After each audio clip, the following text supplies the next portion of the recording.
Hi, everyone. Welcome back to For Your Speculations. Rewind to the 2001 Oscars, the 74th Annual Academy Awards. With me is Rachel.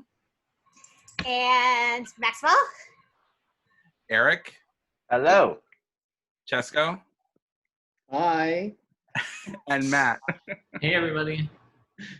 So we're going to be looking at, we had so much fun doing the 2000s Oscars that we decided to go and do the 2001 Oscars. This is the year of A Beautiful Mind, Moulin Rouge, Lord of the Rings, Gosford Park, and In the Bedroom. Those were the top 5. And so we're going to go through the nominees and share our thoughts and share our complaints, if there are any, which there are some. Quite a few. So we're going to start with Supporting Actor. So the winner here was Jim Broadbent for Iris, but we all know it was really for Moulin Rouge, right? Mm-hmm. Yes. And Why did he not get nominated for that? It's so weird. He won like 2 critic awards that were for Moulin Rouge and Iris. And what some people might forget is that he also was in Bridget Jones's Diary. So he was supporting 3 of the lead actresses that year. He had a great year, but also he was lead for Iris. So this is just a very weird thing for him. I don't know. Did you guys all predict Broadbent on Oscar night? Yeah. Oh, yeah. Yeah. I knew Ian Mckellen was a good close second, but yeah. Just because of SAG, though. Yeah. I knew Broadbent was going to win because he won the Golden Globe, which, like, Jim Broadbent being a British character actor, I didn't think that was going to be how the Globes went. I really thought the Globes would have gone for Ben Kingsley for Sexy Beast or, someone else. But Broadbent winning the Globe, I think, sealed the deal. Yeah, that tracks. Sorry, I just got up because Max was not happy being on camera. He is clearly not related to me, so I am always happy. I think the big surprise in this category, though, was the fact that they nominated Ethan Hawke for Training Day. I think also leading role. Yeah. Yeah, he only won in SAG. It was a well-deserved nomination. I've rewatched Training Day. Was it like 2 weeks ago? It's such a bad movie, and Denzel is so bad in it. But Ethan Hawke is actually pretty good, and I don't know if anyone's actually looked at it, but I think he has more screen time than Denzel, that's what it felt like to me. So I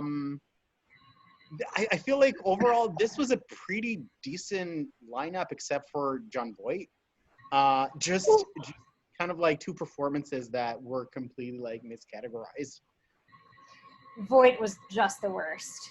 Oh my God, that movie though. Oh, the whole thing. It's incredibly, incredibly bad. Yeah. Yeah, the less said about Jon Voight, the better. So what's also interesting is that Ian Mckellen won the SAG, but he got nominated in lead actor at the BAFTAs, just like Jim Broadbent did for Iris.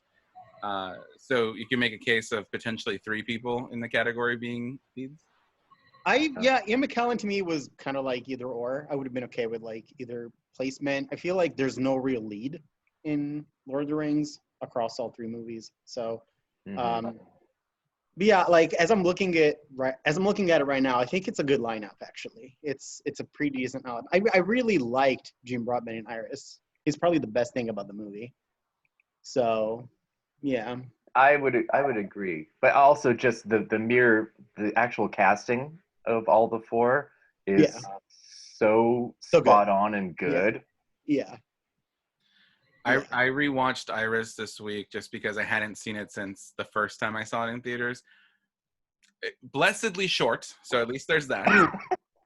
But it was a tougher sit this second time than it was the first time, and I think part of it is that at the time I hadn't watched a lot of those classic Miramax like Oscar bait, and so it really felt so repetitive of all that stuff that Miramax would always have, and I felt like this was probably like the last one or one of the last ones that they did that they would do really well with the Oscars.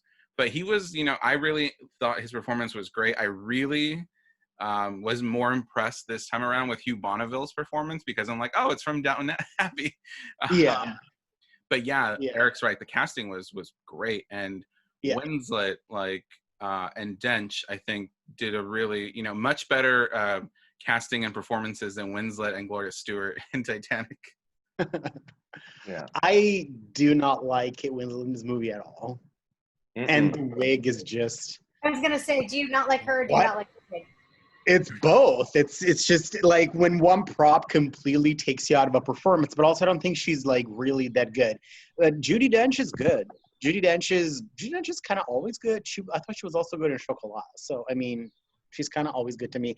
But it's just a weird sort of like formulaic Miramax movie. It's just not for me. Yeah. I haven't seen Iris or Lord of the Rings, so that's why I'm just sitting here relaxing. But you've seen Ali, and you know John Voight's terrible. Yes, I saw Ali. I saw some kind of advanced screening of Ali in Boston, I remember, because that's where I went to college, and I was in college this year. This is like an emotional film year for me, because this is the year that all of us met. Online. This officially, was yeah. Yeah, this was, at least most of us, I think, right? Oh yeah, this was the days of the Mistress Malevolent Army and the beginning of that whole and hypothermia, all of it. Yeah. I had been posting on there for like a while already, I think. But yeah, I feel like this is when all things like sort of like crystallized into one ginormous bunch of fads. Yes.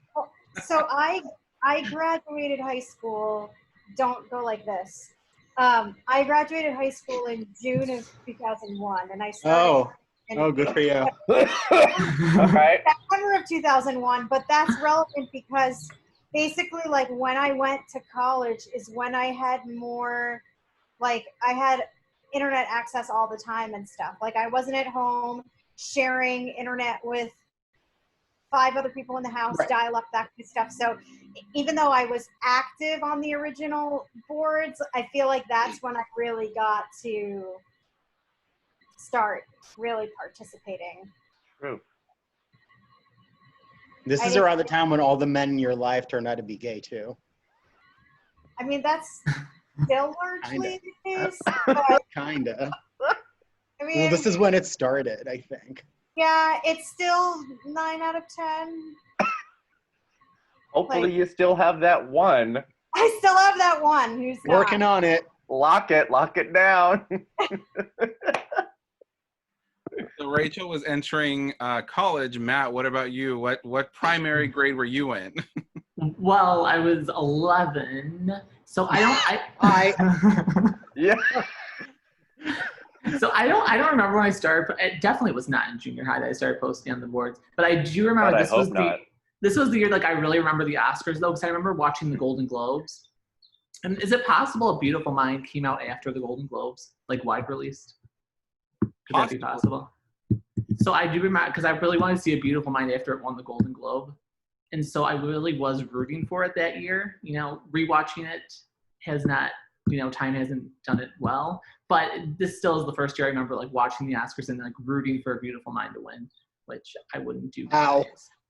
But it just felt like it was like an adult movie, and I was like, I'm so cool. I'm seeing the Best Picture winner, A Beautiful Mind. Adult is a good way to put it. Yeah. I had a similar adult contemporary. Yeah. I'm like, I'm so sophisticated. The Muzak of movies. Yeah. It's just the Norm Jones of movies, yeah. I saw Forrest Gump with my friend's family on vacation, and my parents didn't even know that I had seen it, and I was not 13, and it's rated PG-13, and they were like super upset that my friend's parents had taken me to this PG-13 movie, and I was like, oh, this movie's so awesome, it's so cool, because it's so adult, and I saw a PG-13 movie, and then when you watch it as an adult, you're like, what is this piece of trash? Yeah, why is it garbage? And especially like the twist of A Beautiful Mind, I was like, oh, this is so cool, I didn't see it coming, and now that has not aged well at all. There's numbers on the screen because he sees a number. Yeah. Well, Ted, what is your family's journey with A Beautiful Mind? So, and I've mentioned this before to Rachel. So I went to go see A Beautiful Mind. I took my grandpa to go see it because that was when he would, go with me. And I was like, yeah, well, let's go see it. When the movie was over, he said to me, so the main character, Russell Crowe, he's a robot, right? I had explained to him what the performance was about, and he was like, oh, because it seemed very robotic. I love it. You should have just said, oh, we actually saw AI. It was not A Beautiful Mind. There's something lost in the translation from the whole thing in English and him processing in Spanish. So. No, it was because his performance is robotic, and that's how he chose to play that type of, like, Aspergery on the spectrum. It's a fucking horrible performance. Truly. The benefit is that at least they didn't nominate Paul Bettany or Ed Harris in this category, because I think they were definitely pushing both from A Beautiful Mind, and but we ended up with Russell Crowe sweeping all the precursors because they didn't give it to him for Gladiator. And then, well, are we ready for lead actor? Sure. So in lead actor, we had the, like I said, Russell Crowe was sweeping everything. And then at the last minute, he threw a phone, and that's how Denzel won.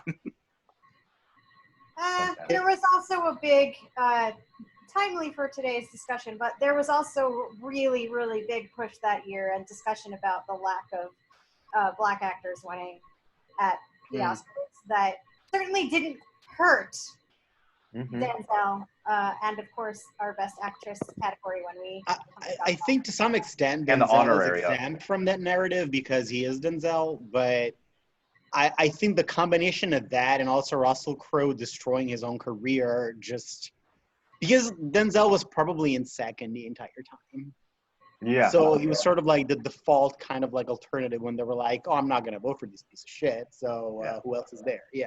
And if you told me, like, except for Tom Wilkinson, if you told me this was the lineup for the Razzies, I'd be like, sure. Yeah.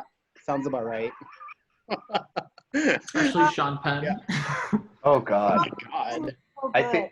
I think that still ranks as the lowest rated Best Actor nominee ever. I think. Oh, it's awful. It was almost going to be Rami Malek, but so I think I Am Sam is like in the 30s in Metacritic or something. He's so bad in it. It's unbelievable. It's like, beyond. Yeah. It was even problematic then. It would certainly never be able to happen now. It made you cringe in like 2001. Just how bad can that be? Yeah.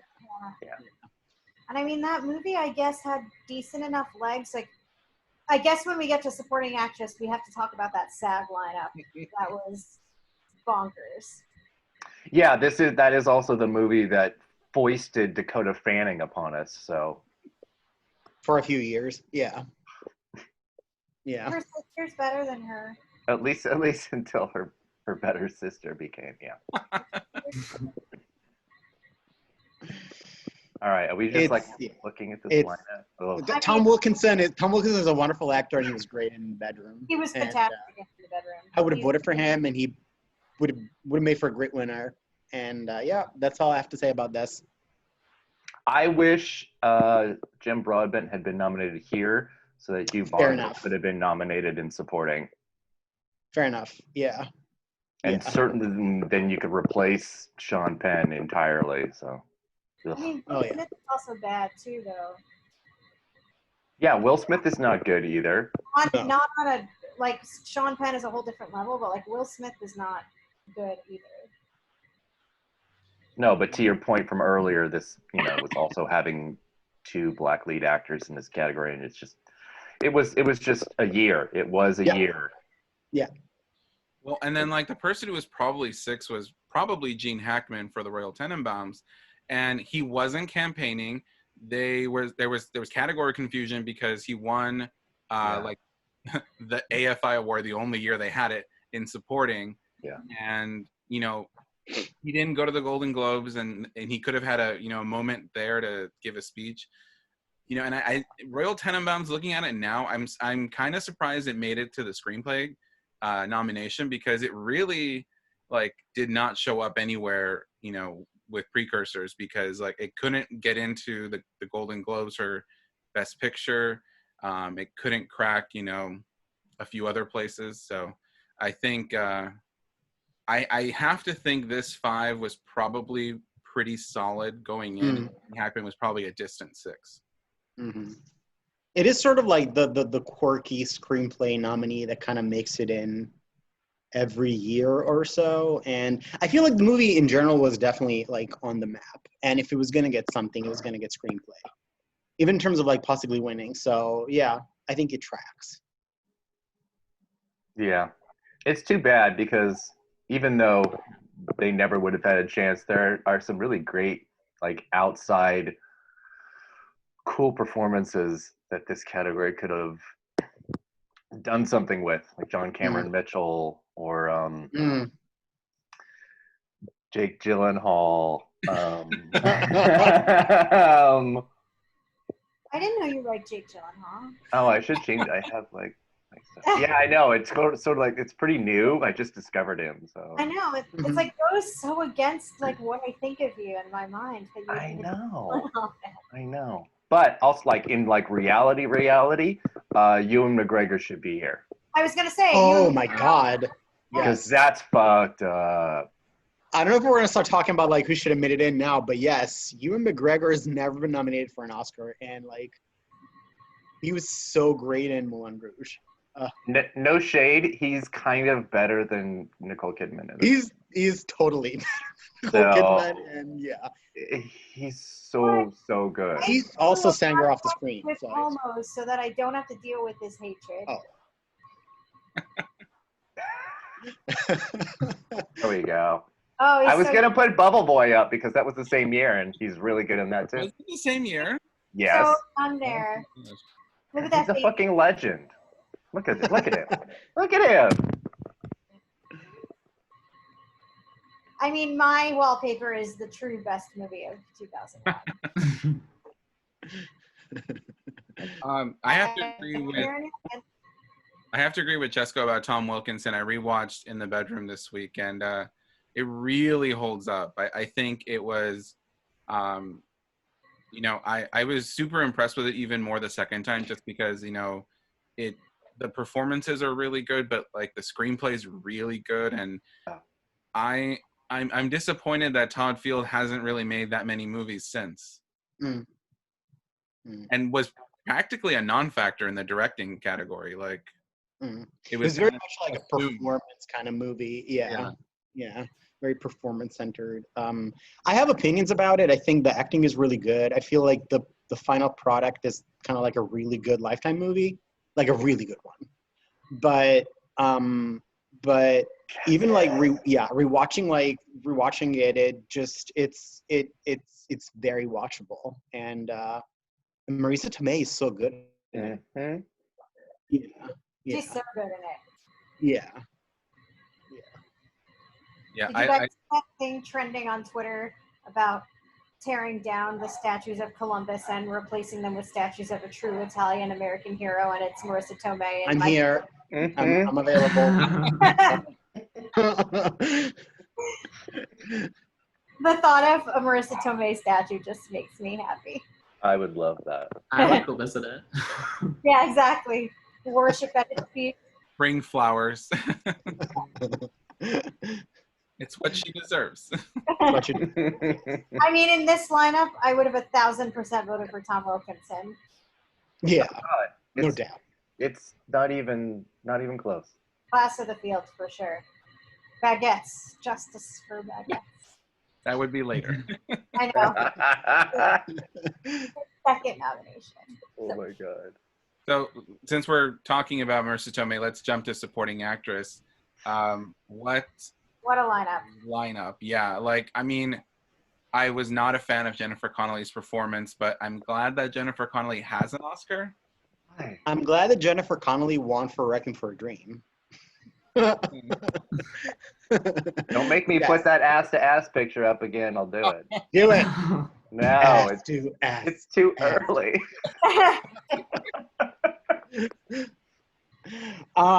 She's not good in A Beautiful Mind, but then again, nobody is. But she was so good in Requiem for a Dream, and it was just like really coming, like not even a year after that. That, you know what?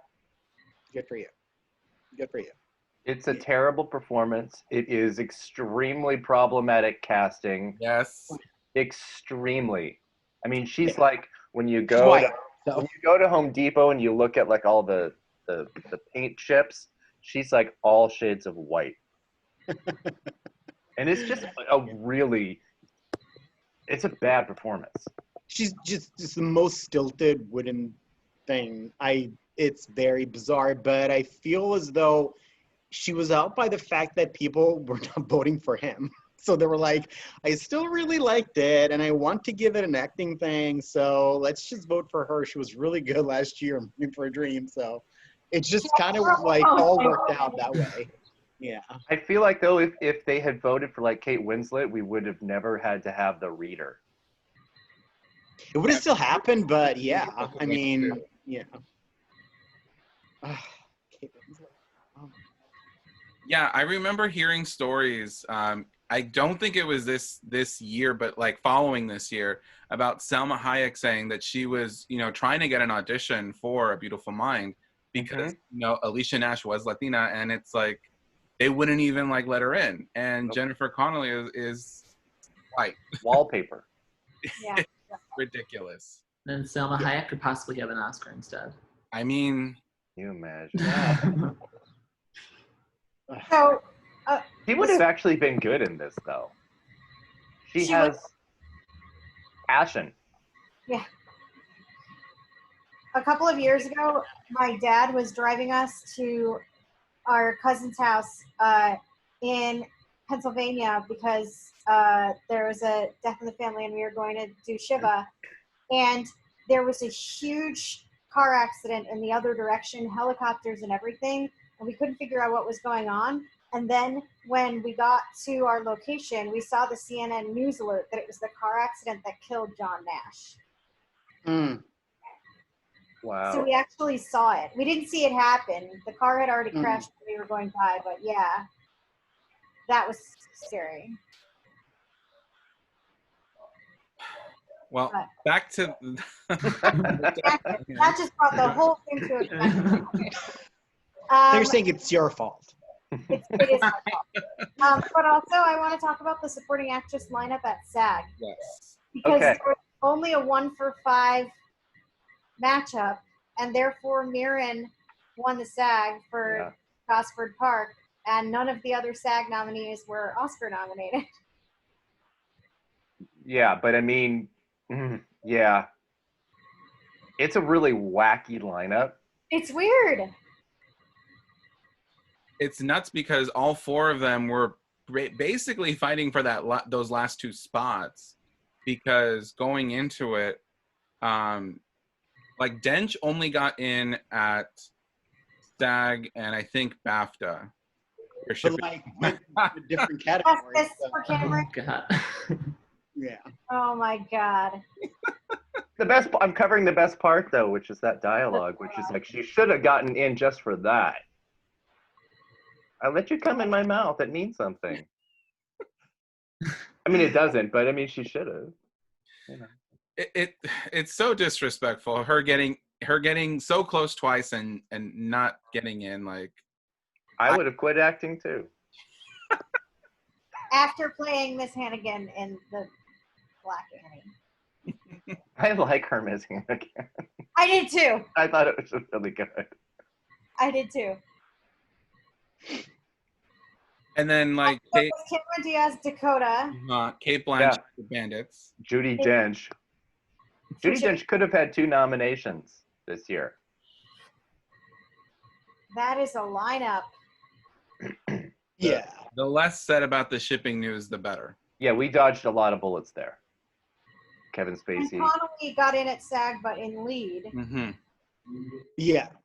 Yeah. So we knew going in that her Oscar nomination, I mean, I still felt like she was going to get Oscar nominated for it. So I felt Yeah, when she won this, it was not a difficult call. Yeah. Yeah. Yeah, especially because like Mirren won the SAG because of the benefit that she was the only Oscar nominee in the bunch. But at the Oscars, she still had to deal with Maggie Smith siphoning off votes. You know, Can we talk about the fact that Maggie Smith has been playing the same character for like the last 20 years, and it's amazing, amazing. God bless her. I thought that was going to be a criticism, but. And she's so good in this movie too. It's just like she can do it in her sleep, but I think she might have. Yeah. I was going to say, are we sure that she actually showed up to film anything? I mean, this is just Downton Abbey 20 years early. Oh yeah. It's the same performance. Upstairs, downstairs. Yeah. Wasn't this last year she was at an American award show? Uh-huh. Someone just said that the other day on Twitter. Yes. And wow. It is it was one of our friends, Priyant, who said that. That's probably where I saw it. Oh yeah. Put up the clip of Whoopi introducing the Smith family, Will, Jada, and Maggie. Yeah. Oh, yeah. And I was telling him like it took me until pretty recently this year that it clicked that Whoopi and Maggie Smith were in Sister Act together, and that's why they were like waving at each other. I love it. Oh my God, she was so good in that. She makes a good nun. Yeah. She makes a good everything. But yeah, I think I watch Gosford Park maybe like once a year just because it's so good, and I think Maggie Smith is God, Rachel. but I do think she's been repeating this performance over and over, and she's good at it, but it's just like we need to see something different now. So it's also, I think, what she gets offered, so I can't really blame her for it too much. And I don't know how much she could like stretch it and make it different, honestly, because it's always like very same. But I thought I think after Tomei, she's probably my favorite one in this category. I don't particularly like the other three, so Mirren included. So yeah, I would have voted for Marisa, and if only for the way that she gets slapped. It's like probably the second best reaction getting slapped in a movie after Adele in Blues Roma's Collar. It's a really good slap. It's not like it isn't exaggerated. No, it's damn, yeah. It's the shock of it. Yeah. I remember Sissy smashing the plates. Oh yeah. Everything. Yes. That was like our thing for so long. Is the plate smashing as the barometer of nominatability. So fun. How many plates? I'm sorry, did she smash any plates? No nomination. Amazing. Was Naomi Watts also campaigned in supporting? At the beginning, she was? Yep. Yeah. Oh. This was, yeah. Don't get too excited. It's not like I've seen Mulholland Drive, but I'm just trying to be completionist in our discussion. She was so good in that. The fact that she couldn't get in at the Golden Globes, where they really went all in for Mulholland Drive, and they nominated Tilda Swinton for The Deep End instead. Like I knew she wasn't going to. So. She's so good in that movie, though. I love that movie so It's much. a really good nomination, yeah. Oh my God, little baby Jonathan Tucker getting fucked in the ass by Josh Lucas. Thank you very much. That's what happens. Yep, that's what happens. I put up this picture because the other thing that was notable about her win was the drab attire and the drab speech on the eve of Josh Charles breaking up with her. It looks like it's like I have to make you all as miserable as I am right now. She looks like a mummy. Yeah. And like the shredded dress, like I don't get it. It's yeah. Like whenever people say, "Oh, she's so beautiful, she would look good in a paper sack," I'm like, there it is. She's literally one of the most beautiful people on the On the planet. planet. Yes. Like, how would you end up wearing that?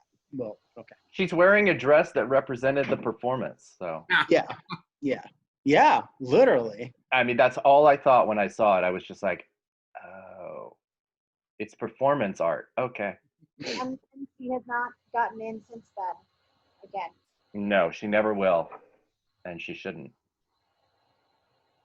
Yeah. For what? I mean, I yeah. What still else? remember the Entertainment Weekly with her on the cover for House of Sand and Fog with Charlize and Naomi Watts, and one of That these. was probably close, obviously, but Yeah.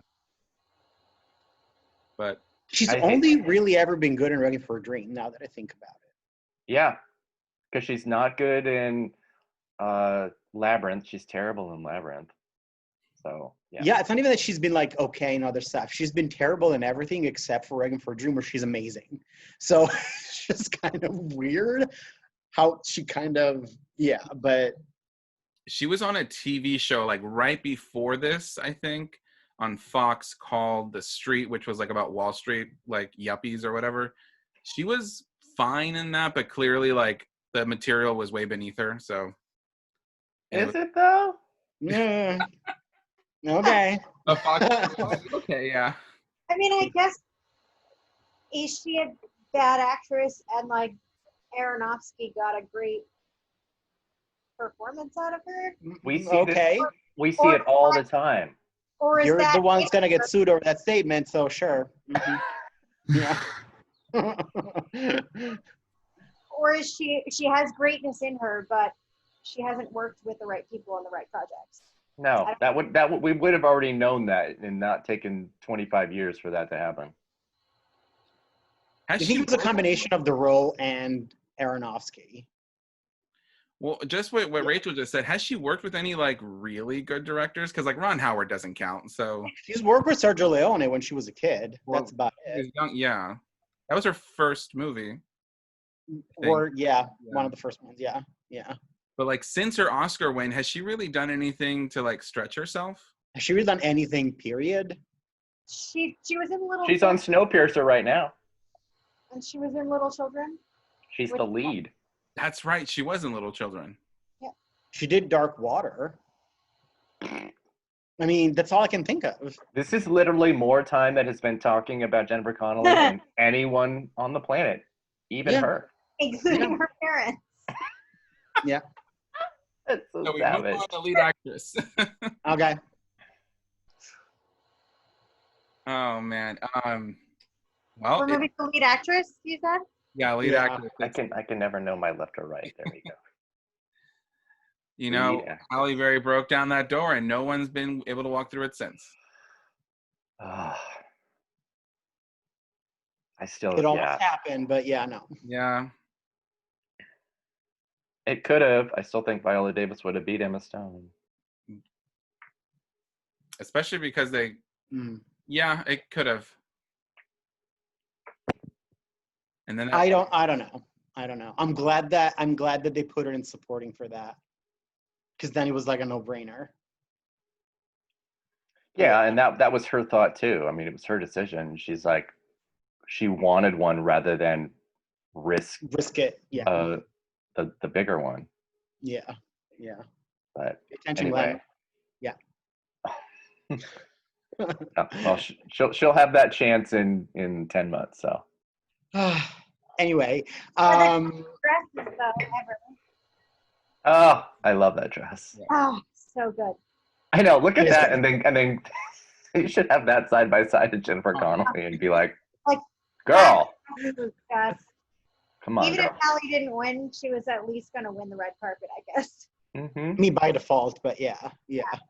So I told Erik this story, but when Halle won for Monsters Ball, a couple of months later, my dad came to Boston to move me out of my dorm, and it was like when torrenting and like LimeWire and Napster and all that stuff was first thing. So we were bored, like everything was packed up to go, and I was like, oh, I downloaded Monsters Ball so we could see this movie that just won Best Actress. So I watched it in my dorm on my computer, it is not a movie to watch with your parents, especially my dad. So if anyone's watching this on YouTube, don't watch this movie with your parents. Make me feel good.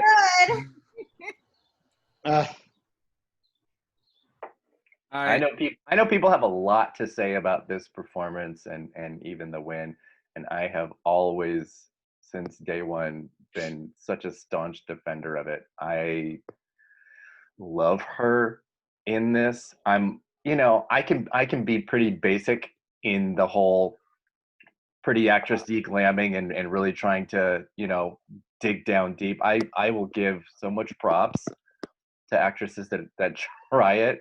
But I think she's really good. The movie is not. The movie is really superficial in its metaphors and really obvious in its metaphors for birds in cages and all kinds of crazy shit. Chocolate. But she's so good, and I will always defend it. Always. I'm really fine with her win, and I really like her performance. Rewatching it this past week, it reminded me, and I don't mean this in any kind of mean, shady way, but it reminded me a lot of Elizabeth Taylor's win for Butterfield 8. Wow. Let me finish. It was a performance that by any other actress could have gone really bad, and there were other circumstances contributing to the win. But overall, I'm glad that she won that in that particular time. But it did feel a little not a perfect performance. She's good in it though. Elizabeth Taylor in that movie is just trash. Yeah. By her own admission. So yes. Yeah. I'm okay with her winning. I'm definitely okay with her getting the nomination. It's a movie that I don't really care for. It's just very basic. But she is definitely the best thing about it. And I just love seeing an actress that maybe not many people expect to kind of deliver a certain level of performing, really commit to a role like this, and kind of get to that place, which I think she really did. So I'm very okay with her winning, and she was also helped by the fact that Sissy Spacek had already won. So yeah, and I think too, one of the really good things about her win is that she wasn't going up against really weak competition, as happens sometimes with wins. The competition here is extraordinary. 2 previous winners. Zellweger was really great and a huge hit. Kidman had this and the others, and this was really her breakthrough. So to win against this competition, I think validates the win even more than simply being about the first Black actress to win. There was I think more appreciation for the movie than in the case of actresses are the only nomination for their film. The movie also got in for screenplay, I think, and I think that's about it. But yeah, that's it. That's always a good sign, I think, because otherwise I feel when you're nominated and you're the only nomination for your film, going up against 2 actresses that are also nominated, they're nominated for movies, are also nominated for Best Picture. It's a really tough job to come out on top. So I feel as though the movie was probably more liked than definitely what I imagined back then, and it helped that one of the other contenders was a former winner, and I don't know that really anybody was predicting Nicole Kidman to be a contender, even though the movie had done well across the board. She was probably in 4th. She was definitely in 4th. Yeah. So it just the convergence of all these kind of circumstances, and the fact that she's good, it just ended up working for her. Yeah, absolutely. So I would have said Kidman was at best in 3rd. So would you put Dench in 3rd? No, Dench is last. Dench is last. I would say Zellweger. Yeah, I think Cesco and I are on exactly the same page. Interesting. That it would have been Spacek, Zellweger, Kidman, Dench. Yeah. Huh. Yeah, that was at least that's how I would rank them. I mean, I haven't really thought about it that much, but that's like how by instinct that's how I would rank them. Yeah. I would have had Zellweger last only because it's not the type of performance they would honor. Although it was great that she got that nomination. Not the best movie. I rewatched it and there's some scenes that, yeah. But I love her performance, and I think the fact that this was right after Nurse Betty and all the other previous work that she had done that got ignored. So it's a really great nomination. I think a bunch of people voted for her actually to win. And it was in a way like the role that made her that sort of like established her as sort of like a reliable sort of like, you know, presence and the fact that she could open movies and all that stuff. I didn't think about Judi Dench being in third because, I mean, Iris did well too, but I just always figured that she was last for whatever I did too. It was just she won the BAFTA. That's why I was thinking that maybe. Yeah, that's true. You know, and Nicole. A very different era of the BAFTAs and Oscars, though. Nicole was nominated at the BAFTAs for The Others and not Moulin Rouge, and so. Yeah.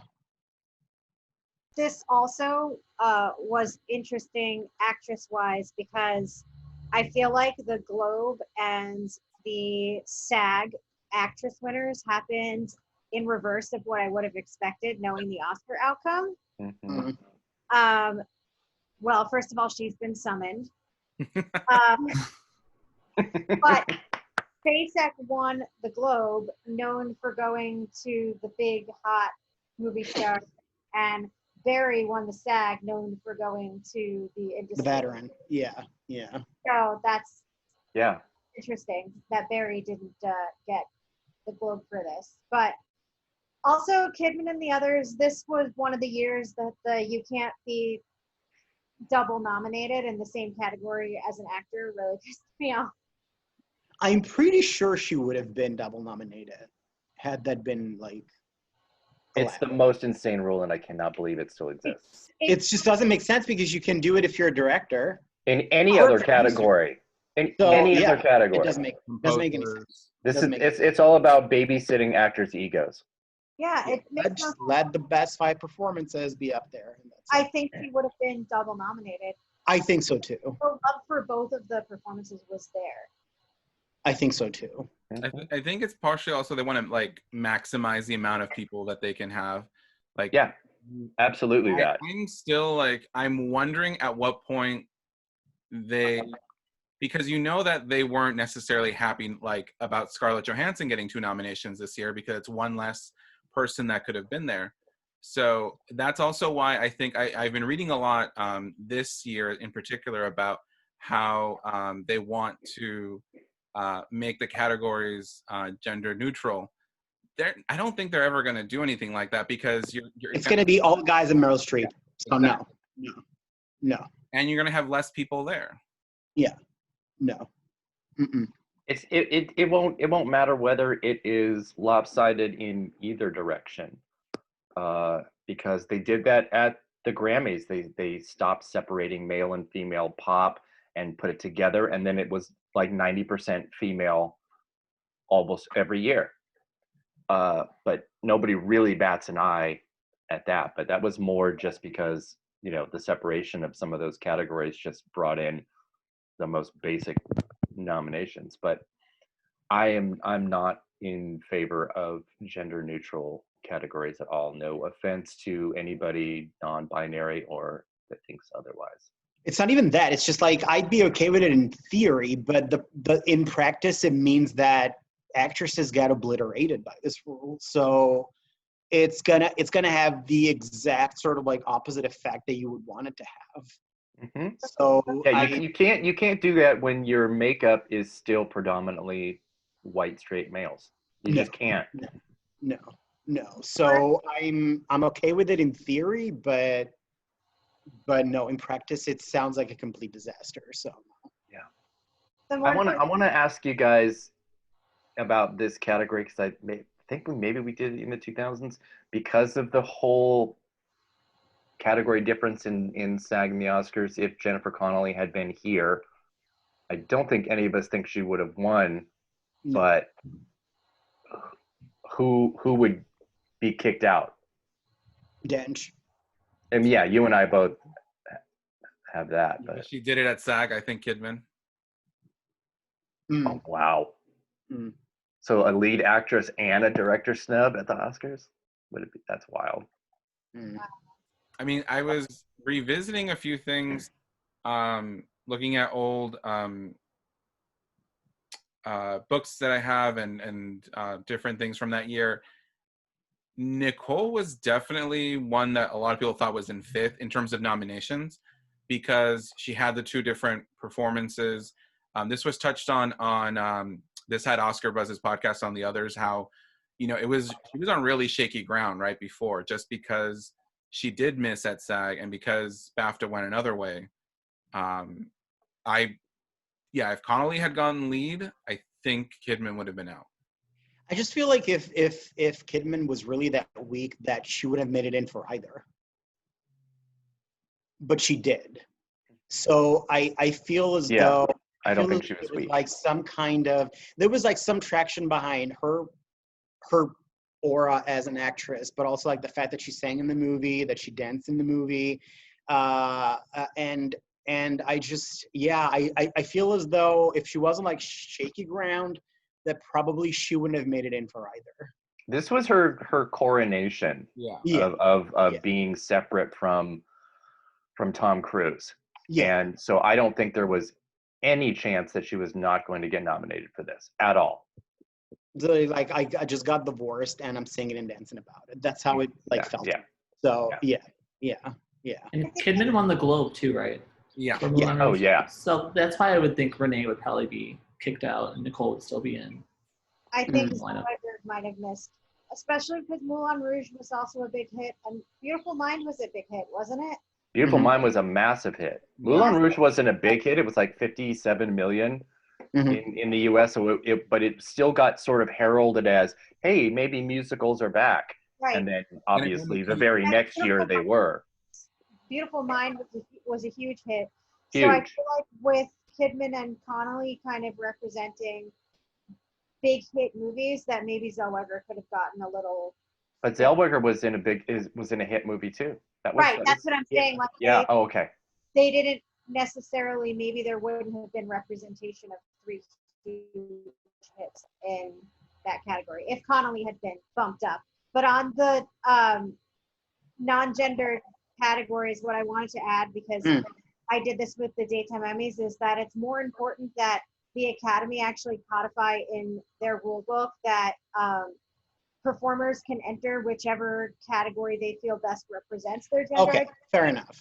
And for those who identify as genderqueer or non-binary, who may choose, such as Asia Kate Dillon does in Primetime, exactly. To enter actor or supporting actor because the word actor is not gendered, that decision would automatically be accepted by. Right. I still feel I guess the sort of like token non-binary person on the panel, I still feel like as though that would come down to like how you end up presenting more than like where you decide to submit yourself as. It's more like I think the people's perception of how you're presenting that sort of ends up determining whether you're successful in your plea or not. But I think it's definitely a much more intelligent and fair way to do it. Yeah. I definitely agree. In practice, I don't know how that would work out. But yeah, I would definitely be behind that. Yeah. I would too. Also, there are not a great many trans, non-binary, genderqueer performers who are in projects currently that are even within the realm of likely getting Oscar consideration, which is of course a whole other issue, and we could do a whole other I feel like maybe like if you implement the rule that maybe they're gonna come out of the sort of like work and Possibly. yeah. I mean, But, Daytime Emmys had 2 trans nominees this year. Mhm.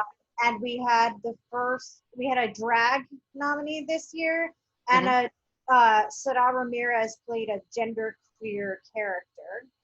I couldn't find enough information on how they consider themselves, how they self-identify, the actual performer, but I know the character identified as genderqueer. And but the Daytime Emmys also has the advantage of they already have some categories that are split by gender, and they already have some categories that are not, like the children's acting categories and stuff. So they kind of have the ability to play the long game of seeing over time, having the split categories with this gender neutral allowance in the language, and then also having actual gender neutral categories over time to see what coalesces. Which the Oscars don't have that. They have 4 acting categories and they're all split. Yeah. But I definitely am not for combining, because it will be like 8 or 9 guys nominated. Oh yeah, no. Yeah. Yeah.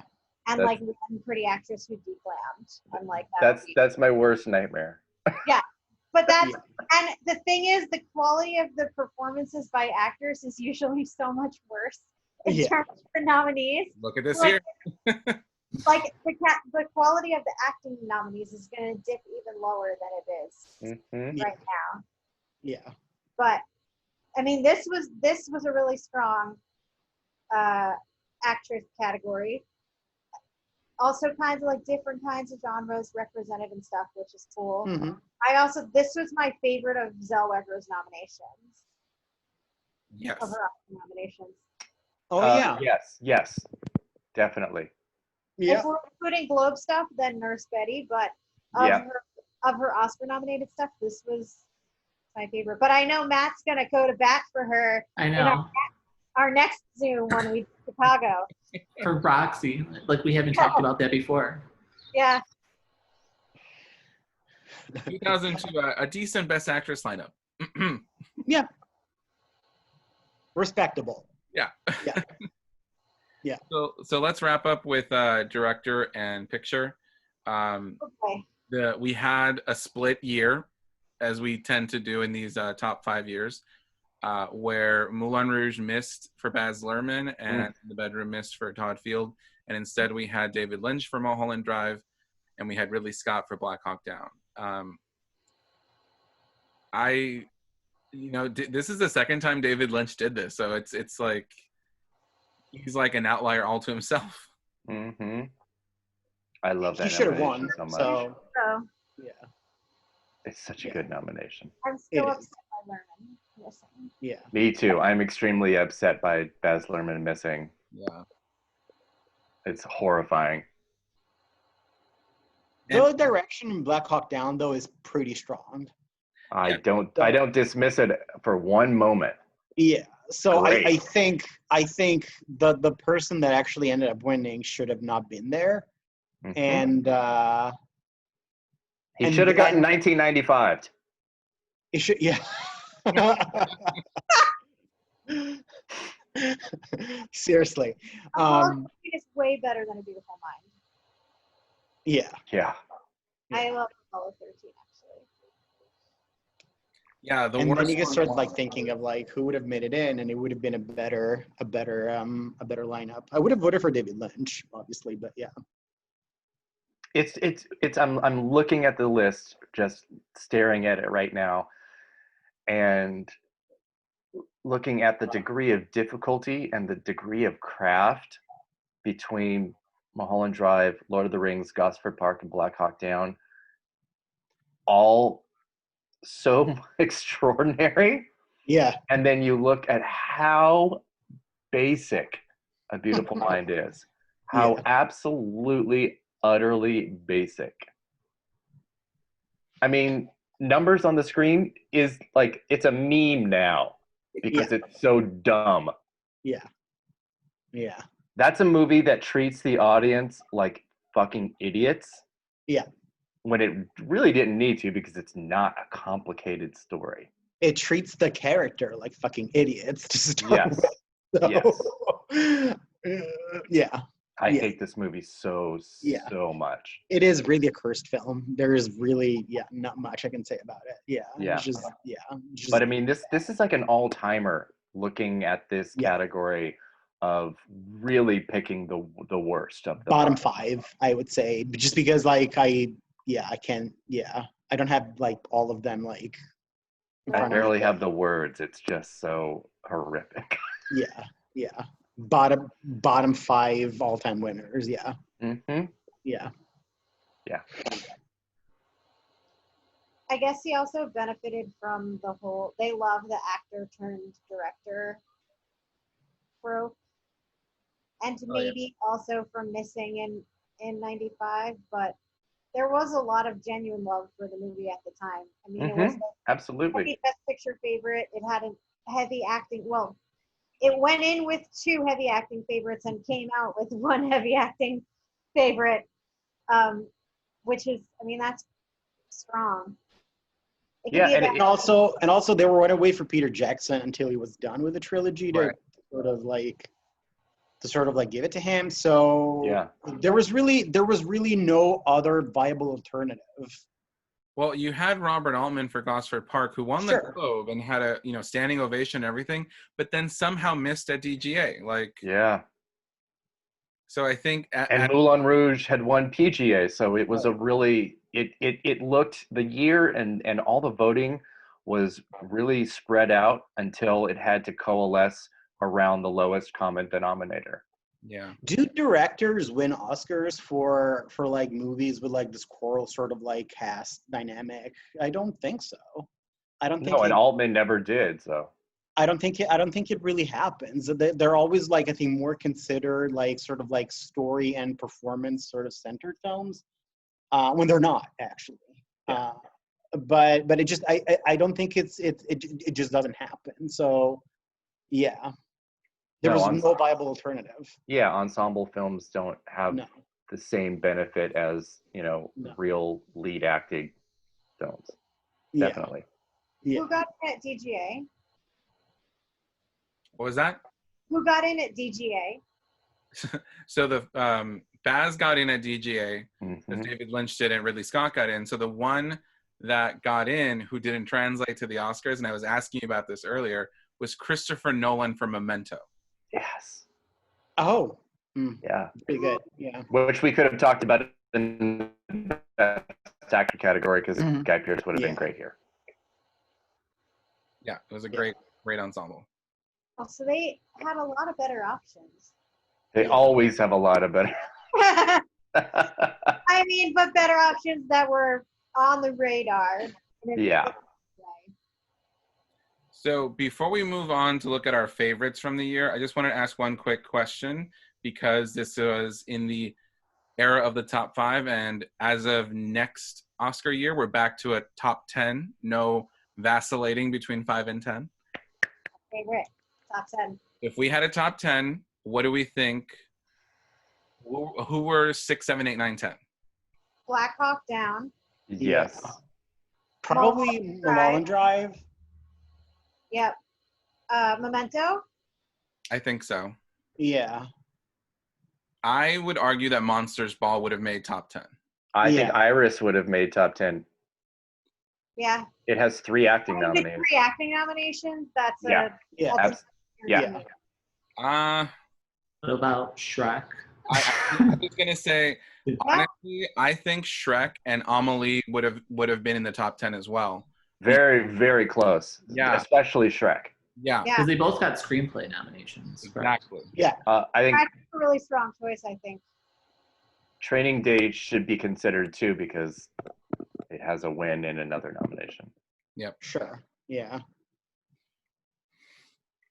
Wow, so we've got top 12, you guys. So it would have been hard to predict 10 this year. Yeah. And on top of that, the Producers Guild nominated Harry Potter in a top 5. Yeah, but that's very PGA. Yeah. That's just all about money. That's all about hits. And there's a little bit of that at the Oscars. Sometimes you'll get like The Blind Side, but it wouldn't have made it in Best Picture without Sandra Bullock being the eventual winner. Yep. Mm-hmm. You have to tie some things together sometimes. Yeah, that's why I never bought the Star Trek as a top 10 the year that they created the top 10, because it wasn't going to get anything else in the top categories. Mm-hmm. Yeah, no top 8. All right, so what are our favorites from this year? Our homework last week was to watch In the Mood for Love. I watched it. I don't have HBO Max because it is not available on Roku or Fire Stick. Boo. Not my fault. It's HBO's fault. It is. I get all that for free now, so I'm. Yeah, I had to watch it on my desktop, but you know what? Like everything that both of you said last week about In the Mood for Love, I will echo, and I will say that if you do have HBO Max, please go seek it out. It's a wonderful movie. Loved it. Still, like for the a few days afterwards, I was thinking about it. The art direction was incredible. I want that purple wallpaper.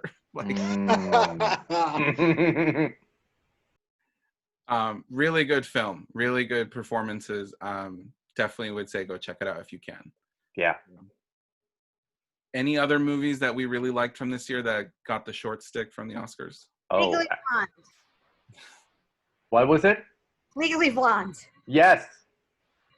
There's a lot, actually. It's a great movie. I mean, it's not gonna be on any Oscar radar, but I love that movie. God, I didn't have the Globes for Best Picture, which was incredible that it could. I mean, my favorite movie from this year is Moulin Rouge, and it got nominated. So. Yeah. I have a lot. I think mine is probably In the Mood for Love. Probably. Yeah. I really liked A Dress Unknown too by Kim Ki-duk, but yeah, probably In the Mood for Love would be it for me. Like kind of like across the board, movie director, performances, the technicals, yeah. I would pick like Hedwig and the Angry Inch. Which was one of my absolute favorites that year. Would have been an amazing, cool, super subversive Best Actor nominee. Donnie Darko. Do we consider Spirited Away from 2001? 2002. Okay. Yeah, because it won. Yeah. The next. Mm-hmm. Yeah. Memento, which we talked about. But then stuff that never has a chance, like Wet Hot American Summer and Josie and the Pussycats and Bully, L.I.E. Oh, that's you have not seen is a fucking masterpiece. That was Paul Dano's first movie. Very first movie. Brian Cox, another one of those category confusion people where he was listed in lead at the Spirits. Got in at supporting at AFI, so it's definitely one of those was all over the place. Very different from his Succession performance. Mm-hmm. I'm looking at my list. I also really love Frailty from this year. Oh shit! Yes. And The Piano Teacher. I was just gonna say, Piano Teacher. Yeah. I was gonna say I really like the screenplay nominees this year, so they technically didn't get the Oscar shift, but I wanted Memento, Royal Tenenbaums, and Ghost World to get more. Ghost World, yes. Oh my God, Ghost World! I love Ghost World. Yes. Buscemi would have been such a good nominee. Yeah. And again, the adapted screenplay goes for the worst possible nominee. I was looking at this Twitter thread about the whole Megan Fox thing about what actresses have been excised from Butter. Oh my God. What actresses have been excised from Hollywood for being difficult or being overly sexualized when they were teenagers and all these different things. And someone said they were going to start a podcast about it, and they were looking for suggestions on who should be included. And Thora Birch was one of the people that was tested. I also feel like she got her career destroyed by Weinstein, like so many other actresses in that time that just completely like fell off the map. And when you're like, whatever happened to this woman, actress, person, it's usually she got tangled with him and he completely blackballed her. Thora also has like a crazy stage dad though. There's an article that I can send you. Yeah. That also didn't make it easy for her. But the mention of Ghost World reminded me because I love that movie. And a really good Scarlett Johansson performance, like or one of her early works pre the dumb shit she's been saying and doing lately. So she's canceled. So whatever. Cancellation. She's completely canceled. Sorry. Yeah. But she got 2 nominations this year. So. Yeah. No, she's canceled in my world, but yeah. Oh, she's Cesco canceled. Yeah. Another movie that did well at the Oscars because it won, but that I just want to like throw out that performance that the BAFTA actually went for Eddie Murphy in Shrek. Yes. I think that was an inspired nomination, and like I'm waiting for the day that a voiceover performance can actually crack into the Oscars top 5 because we've had so many examples, and if they're not going to do it, fine, but it's high time they start bringing back out the special achievement Oscars where they highlight those performances in those films that there's no other way to honor them at the Oscars without giving them a special achievement Oscar. Because technically they're eligible, right? Yeah, I think the opposite isn't. If you don't do your own voice work, then you're not eligible. But if you only do voice work, you are. Yeah. So it's just like, I think it's just a stigma against it because if it's in the rule book, it can and should have happened. Yeah, and I think that's why eventually we're going to get a voiceover performance nominated. It's just it has to be an overwhelmingly like obvious choice. Eddie Murphy would have been a great pick this year, but it has to be more overwhelming than that. So yeah, it has to be in a huge movie that's like getting a fuck ton of nominations, probably. Yeah. But my favorite movie this year, and I know it's controversial with a lot of people, I really liked AI, artificial intelligence. We mentioned it at the beginning. I saw that in theaters and I really was into it. I know a lot of people have issues with it and I respect that, but that's one of my favorites. So that's a movie that has grown in my esteem on rewatches, where when I first saw it in 2001, I was really unimpressed. I haven't bothered with it in such a long time. So I would have to sort of sit down and see what happens. I don't know. I did not like it at all. I did not at all when I saw it. Yeah. It's definitely not an easy watch. So I've seen it once. So that's the year that it came out. So and I remember thinking, just leave me alone, Steven Spielberg. But yeah. it's been a while. Yeah. Other performances, I was bummed that Steve Buscemi missed for Ghost World. I was also bummed that Hayden Christensen missed for Life as a House. I thought it was a really strong movie, though. And rewatching it last week, I was telling Rachel I can see a thread of Hayden Christensen's character in Life as a House to Lady Bird's character in that movie, so that's probably why I liked it. So Hayden Christensen probably got pretty close, though, I guess. Yeah, I think fair enough.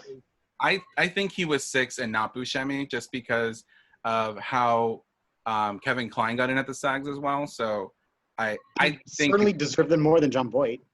But then again, so did I, and I wasn't even in any movies that year. That's a fact. Wars, and then like what is Hayden Christensen doing right now? Is he right. Ray Donovan's canceled, right? Oh, was he in that? John Voight?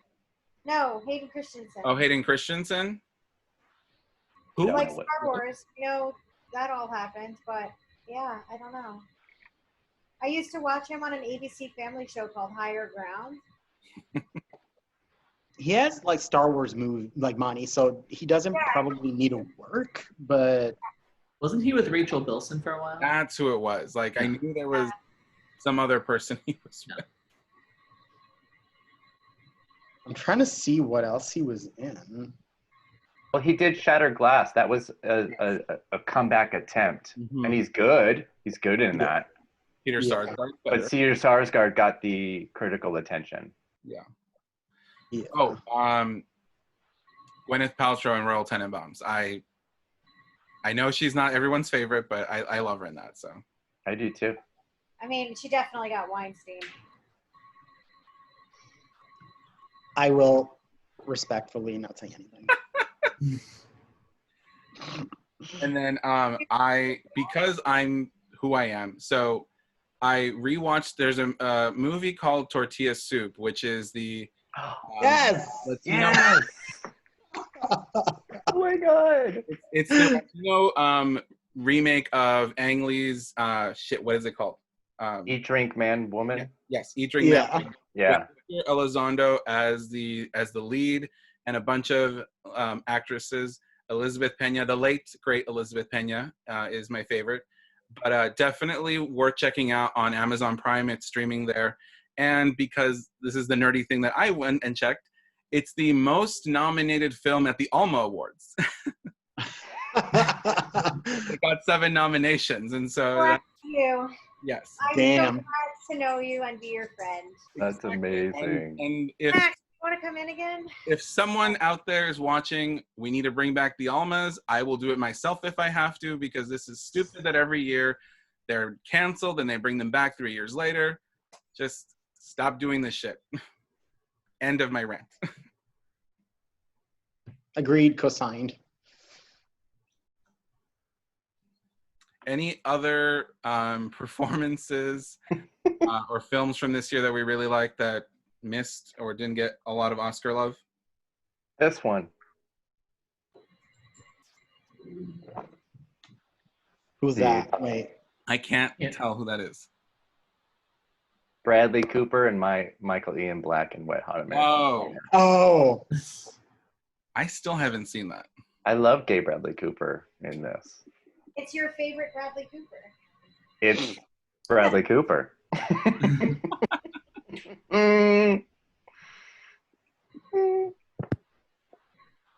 Oh, this was also the year of Ocean's 11. A thoroughly enjoyable film that I like to watch more than once. So I love Brad Pitt eating in every scene, which I think Cate Blanchett did the same in Ocean's 8. So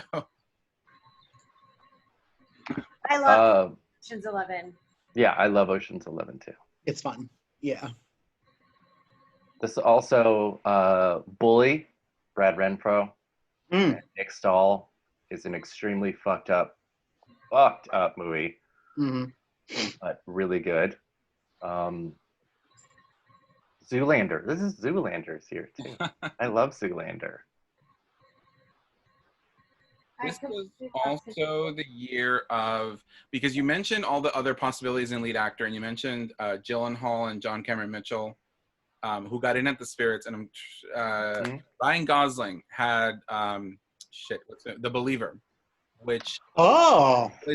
I forgot that this was 2001. I can't find it. That was the first big Ryan Gosling movie. Yeah.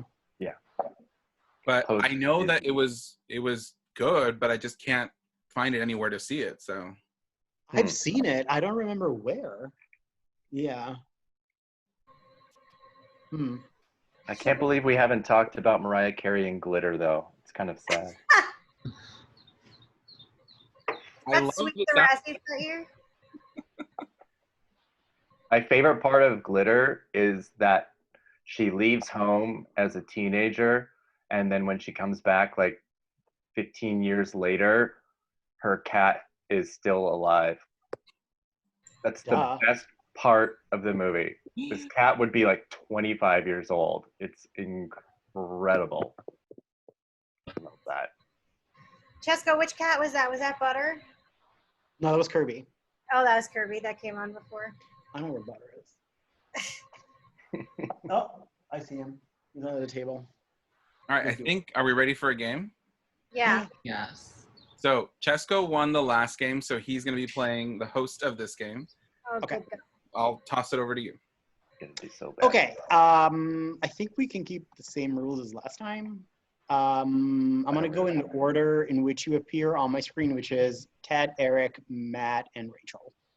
That's what mine is too. Does that work? Mm-hmm. Okay, so first question for Ted. Should we decide on how much time does every person get to answer before they start cheating?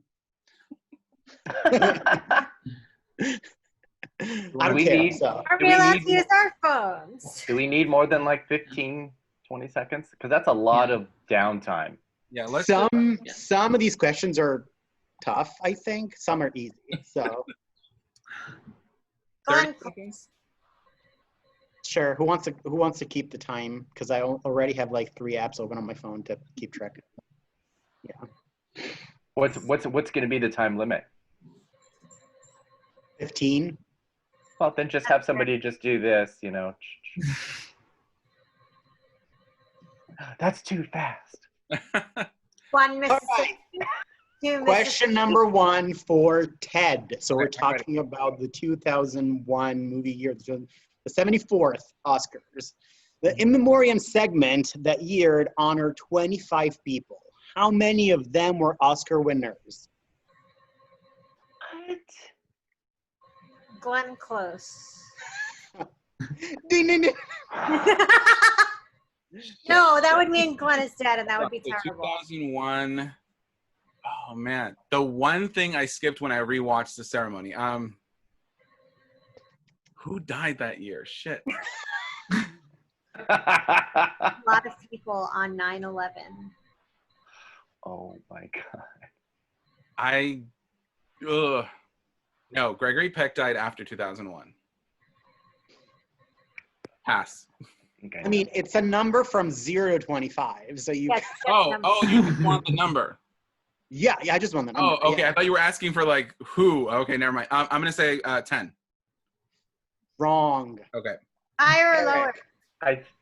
I think.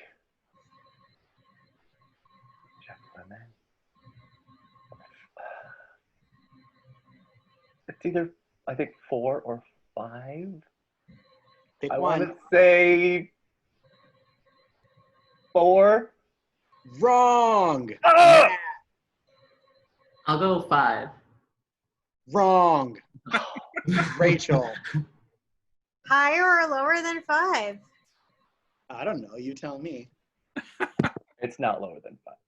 Yeah, it can't be lower. I feel like it can't be lower, right? 7. Wrong. Tad came the closest. It was 11. Yes. Wow. 11 people. Yes. These All are right. going to be So- really hard. You got like half a point. I don't know. These are really hard. It's a good question. Yeah, I'll give you like half a point. Okay, I'll take it. Well, he did win by Price is Right rules, which Yes. is not going over. Fair enough. Shouldn't it actually be 12 because Kevin Spacey is the person that led the In Memoriam and he is dead now? He is dead. Yes. He was not included though.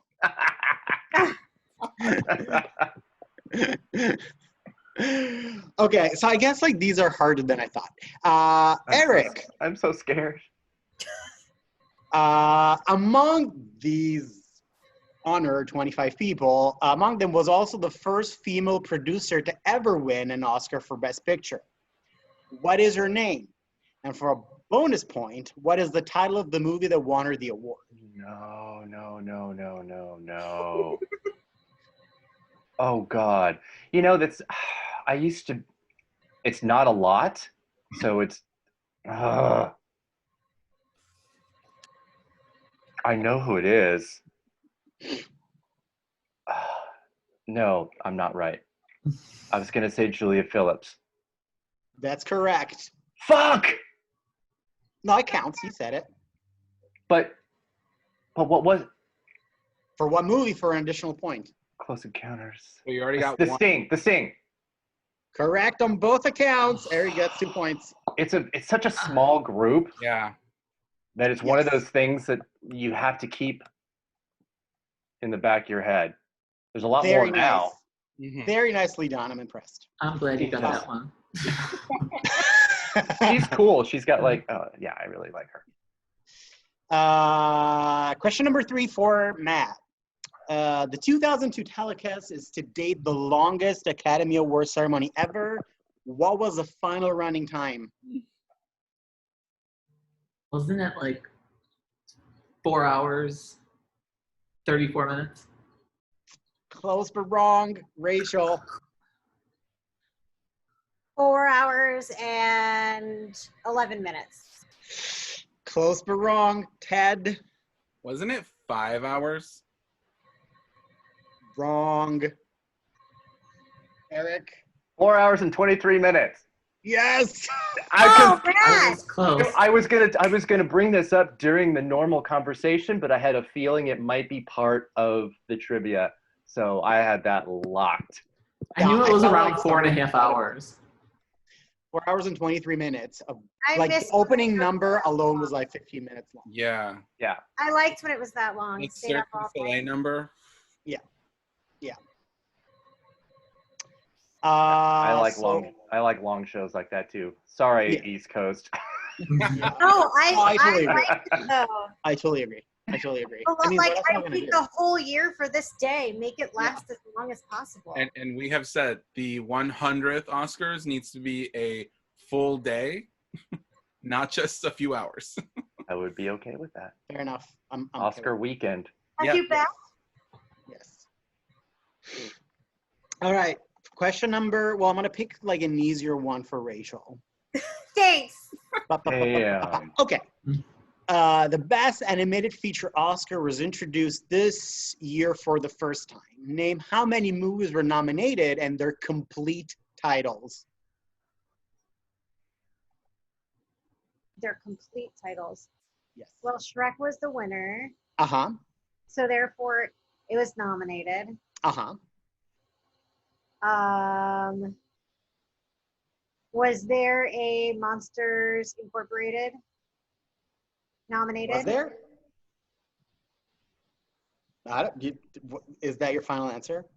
I mean, there's more than 2 nominees, Correct. so that can't be the only one. And Spirited Away was the following year, Mm-hmm. so that didn't count for this year. Mm-hmm. I will say that there were 5 nominees, Okay. but I don't know the names of all of them. So, So you're wrong. Damn. Wait, what is the question again? How many nominees were there and their complete titles Of what? of Animated. the nominees? Animated film nominees. Oh, okay. So this goes to Ted, There were 3 nominees: correct? Shrek, Monsters Incorporated, and Jimmy Neutron Boy Genius. Correct. 2 points. That's why you wanted the full title. Mm-hmm. And not Monsters Inc. That's why. And Jimmy. Monsters. And I Jimmy said Monsters Neutron. Incorporated. Yes. Yeah, but you said 5. Yes.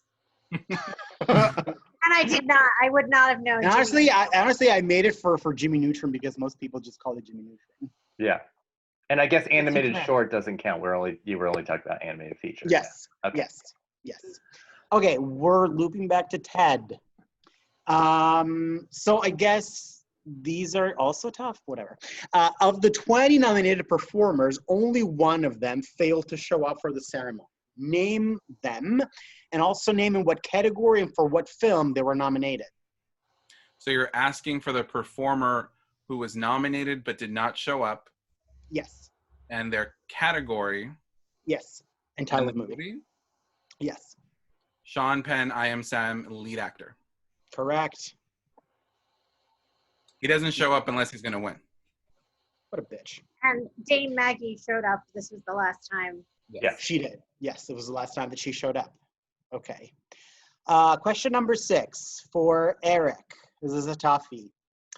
How many of the 20 nominees received their last nomination to date that year? And for a bonus point, name them.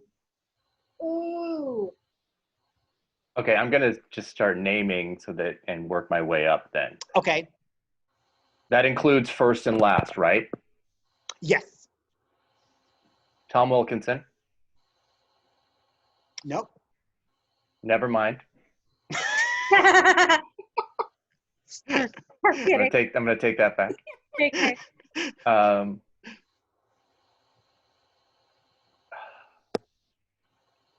Oh, well, this would have been John Voight last. Correct. He's one of them. Thank God. Jennifer Connelly, because we talked about that. Correct. Maggie Smith. Correct. Unfortunately, not Kate Winslet. Not Judi Dench, not Renee. Ooh, Sissy. Correct. Not Will Smith. Oh, that's right. Wilkinson came later. That's right. Not Crow. Not Washington. Not Penn, because he fucking won. Not Kidman. Not Zellweger. Not Tomei. Not Mirren. Ian McKellen. No! Correct. Wait, yeah. Yep. Okay. And Ben Kingsley did not, he did make it in for House of Sand and Fog. I think that's it. So your final answer is? How many did I say? You said 5. Better than 5. There's 3 more. Fuck! Matt, Do I just have to name the other 3? you can say name the other 3. Yeah. Oh, you can just like start with telling like, yeah. Well, I mean, I guess I told you how many there are. Yeah. You just said the number now. That's so fine. yeah, I guess That's fine. This was Russell Crowe's last nomination, right? Correct. I had it backwards because I was like the insider, but that was 99. I'm an idiot. And Halle Berry. Did you say Halle Berry? Correct. Oh my God. And now I don't remember who you said. There's Jim one more. Broadbent? Did you say Jim Correct. Broadbent? Okay. Yeah. Yes. So I'm gonna give 2 points to Erik and 1 point to Matt. Man. This was tough. So the winners, Crow, Berry, Broadbent, and Connolly, all 4 of them. Washington, Washington. not Crow. Did No, come back. Washington Crow did came come back. Yeah, Washington came That back. is the only one to come back. Right.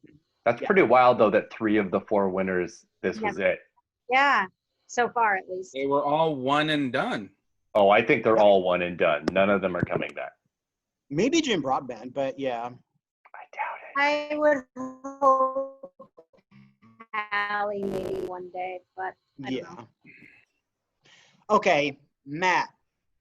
Just didn't This is thinking. too hard. I'll leave it for later. How many countries were invited to submit films for the Best Foreign Language Film Oscar? God. And how many countries submitted one? For a bonus point, which 2 countries submitted for the first time that year? Glenn Close. Oh, God.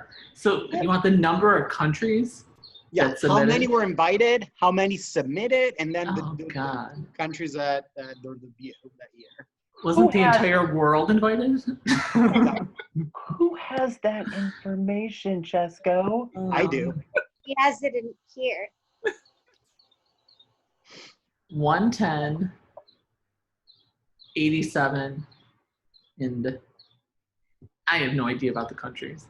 Too high on both accounts. Yeah. Rachel. Ooh. Yeah, I'm confused by the how many countries were invited to submit thing also. I don't Yeah, think I don't know if it's the phrasing, but I'm trying to understand that, honestly. So the Academy extended invitations to X number of countries to submit in terms of like they were eligible to submit, but not all of them submitted. Isn't every country eligible to submit No, if they have a film? no. You have to be officially invited to submit. Huh. Am I the only one who didn't know that? I am confused by that.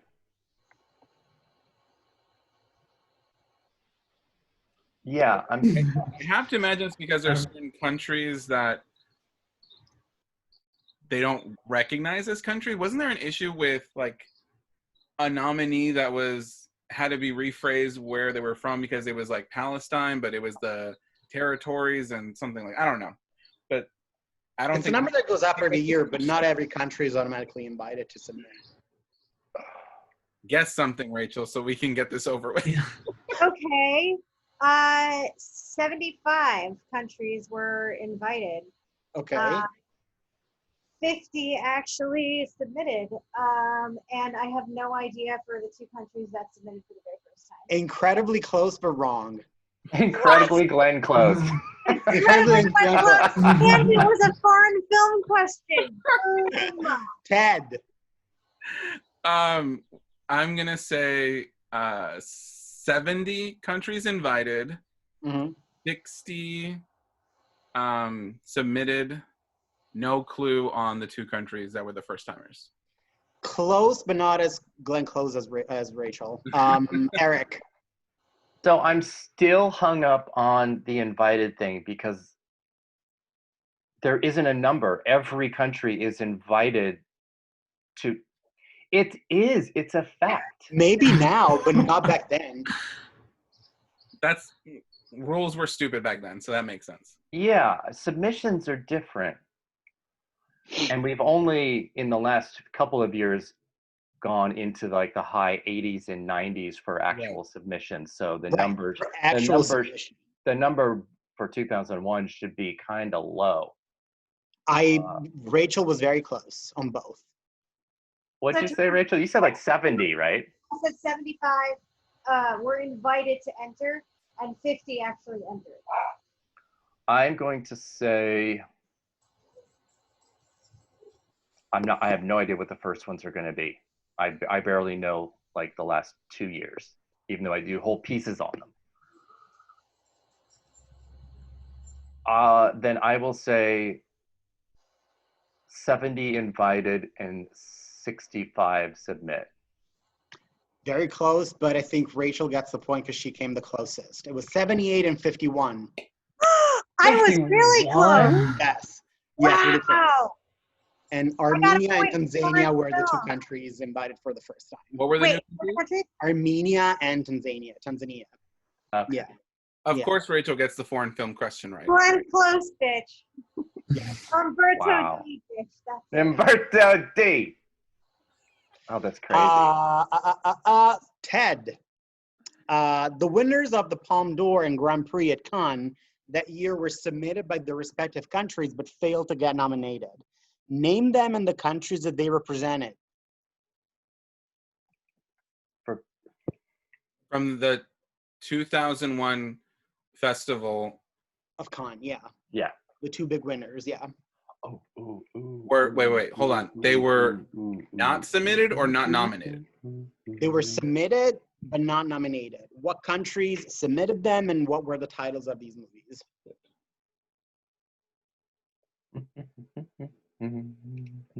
Both, I would say, huge snubs.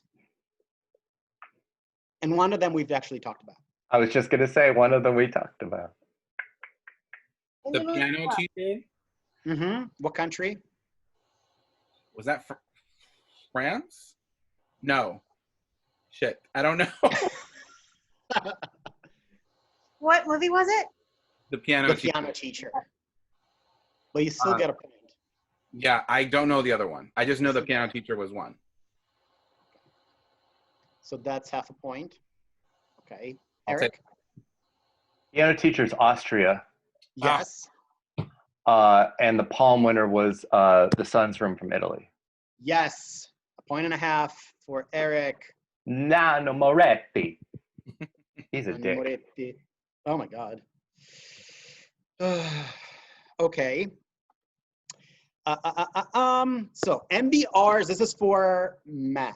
MBR's top 10 movies of the year only featured 2 Best Picture nominees, none of which were the eventual Best Picture winner. How many times has this happened since, and in what years, for a bonus point? Oh, Cesco, what is wrong with you? This isn't like readily available. You couldn't even like search it in time to answer the question. Yeah, because you can't cheat.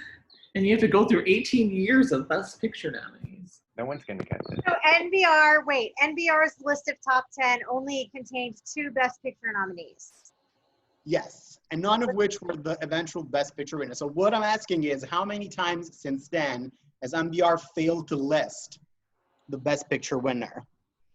Oh, not have they failed to list only 2 out of the nominees. And you don't even have to list what those 2 are from that year. No. Just how many times since 2001 have they failed to list the actual winner? Yes. Okay. And what years? If you really want to be adventurous. I'll say 3. Correct. What years? 2007. We're just gonna like throw it out there. 2010.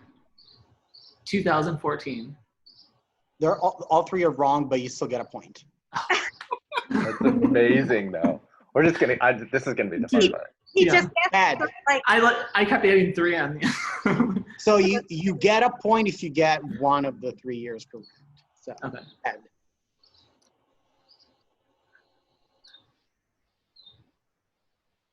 Whose turn is it?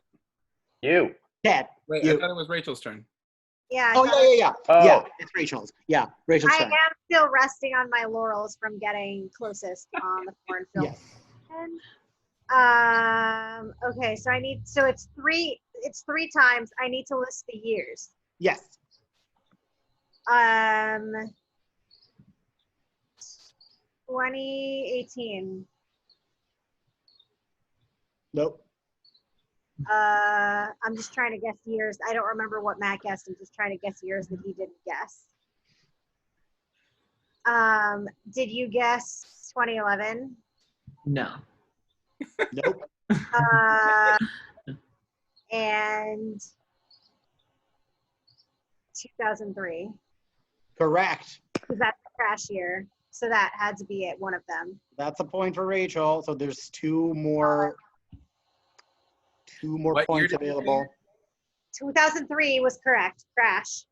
No, that was Lord of the Rings. Yeah, 2005 was Crash. 2005 was Crash for 2004, yes. So wait, they didn't have Lord of the Rings? No, they didn't. That was the one I knew. That's why I was like making sure that, okay, shit. Oh, okay. Yeah, I think I know now. So The other 2 are, I was going to like think that we're going to be like the easiest one to guess. is it 2004? No. Shit. Okay, I got 2 more guesses. 2005? No. So Crash was. Damn it. Shit, 2005, 6, 7, 8, 9. 2013? Nope. Okay. Erik. At first I was thinking it was going to be all front loaded because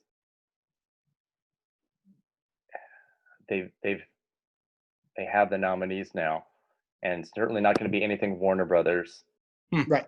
from the early days of this, and nothing Clint Eastwood. Right. So those years are gone. 2003 is the correct answer so far. Yes. I know they had Green Book. Yeah, I already guessed that. Oh. They didn't have Parasite, but they don't have foreign films in their top 10, right? So what does that mean? 2019. Correct. Yeah. That's a point. 1 date outstanding. Okay. Moonlight was there. No Country was there. Departed.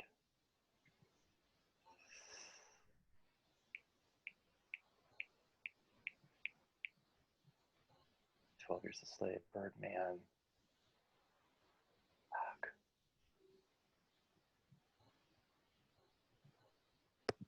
I don't know. I'll say 2015. Nope. Damn it. Matt. I already guessed earlier. So we went through the whole thing. Yeah, can you just tell us the answer? But now there's like 2017 was the last one. Shape of Water? Was it? Is that 2017? Yeah. Yeah. Yeah. Okay. Okay. That was a good question. It's so hard. Yeah, but I'm surprised we got to it. Yeah. We got 2 out of 3. When I know how to make my gaze think. This is for Ted, right? Yes. Yeah. Okay. National Society of Film Critics for Best Supporting Actress that year went to Helen Mirren, who was also got an Oscar nomination. How many winning performances from National Society of Film Critics for Supporting Actress have missed on Oscars nominations since then, and who are they? I'm going to count a point for each one that you get right. No way. Since 2001? Yes. So since Mirren. So X number of winners have missed, and if you can name them. In how many categories? Just for supporting actress. Patricia Clarkson, Far From Heaven. Correct. That's a point. Nice. Shit. Now I have to go in order. 2003 would have been Sheree. 2004 would have been Virginia Madsen, I think. 2005 was shit. I know she didn't get in. It's the woman who was in it was a foreign film. What's her name? She's pretty famous. Yeah. Hannah something. What's her last name? Shigula. Yes. Yeah, you should get that. I should get it. You should get that. Yes, 1 point.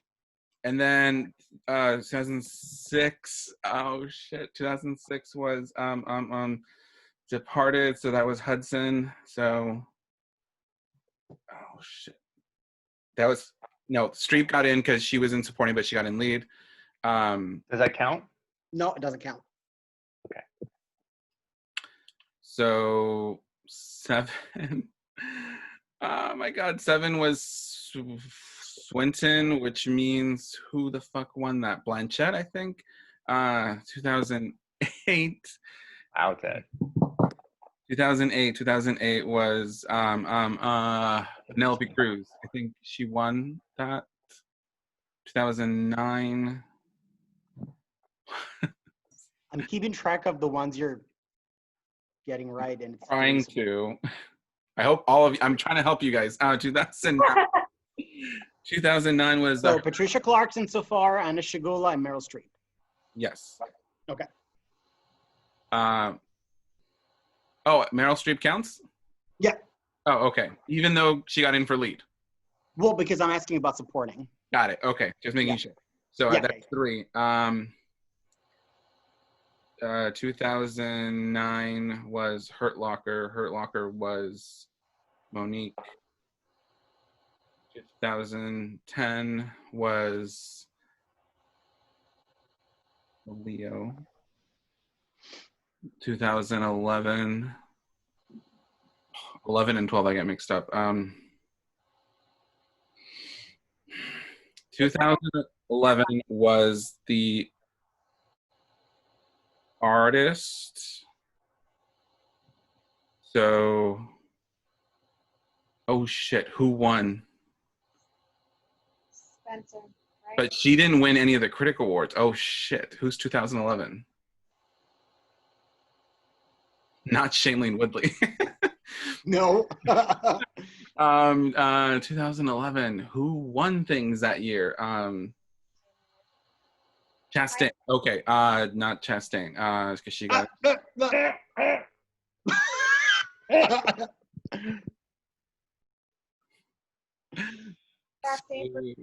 2012 was Argo. Who won the year of Argo? Hathaway. 2013, Lupita. 14.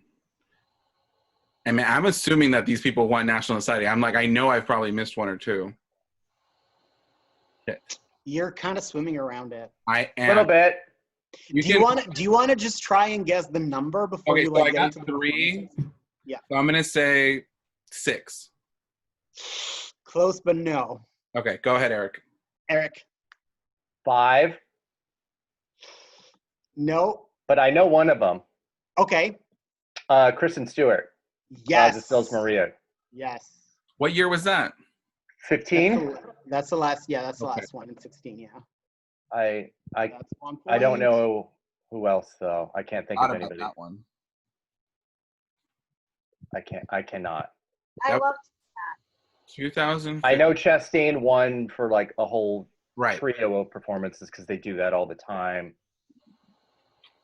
Like Patricia Clarkson won for like 2 or 3. Those would all count. So if you want to think about it. Really? Yeah. So Jessica Chastain counts for her wins for Take Shelter and Tree of Life? Even though Was she nominated for an Oscar? But she she was nominated for yeah, she was nominated for The Help. But was she nominated for an Oscar for either of those 2 films? For those 2, no. Exactly. Oh, okay. Well, then I would put my 5 to 6. I said Closer, but no. But I'm giving you both a Chastain because you mentioned her. All right. And you already did Streep because she had Prairie Home Companion. That year. She also had. There's 2 more performances. I don't agree with this assessment that Chastain. Just since 2001. Oh, fucking Laura Dern, because she got in for Little Women as well. I don't have her in. Why? But I guess she should count, yeah. If we're counting the other ones, because she got a double win. Well, let me see. I don't agree with that though, because Dern cannot get in for both movies. Like it's not legal at the Oscars. Exactly. Yeah. I don't think I would have counted anyone that got multiple citations that includes the one that got the Oscar. I counted them because they could have got in for any of those, but they didn't. I guess Laura Dern counts, so I'm gonna add you a point for that. So how many more are there? How about this? This better in Little Women. 9, so you're missing 2. Oh my God. 9? Glenn Close. Only lead, baby.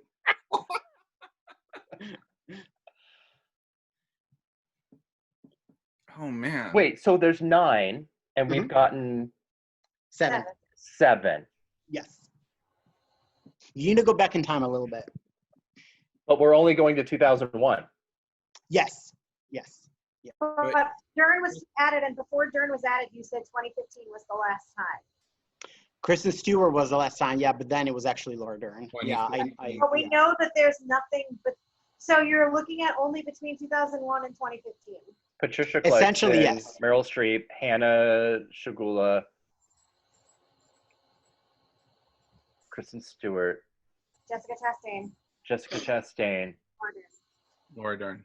Matt and Rachel can also chip in because like now it's just kind of open to everyone. Yeah, so we have 8. We've had 8. Was it 8? And there's one more. No, there's 2 more.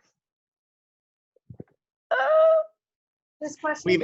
We've had 8, but there's 2 more.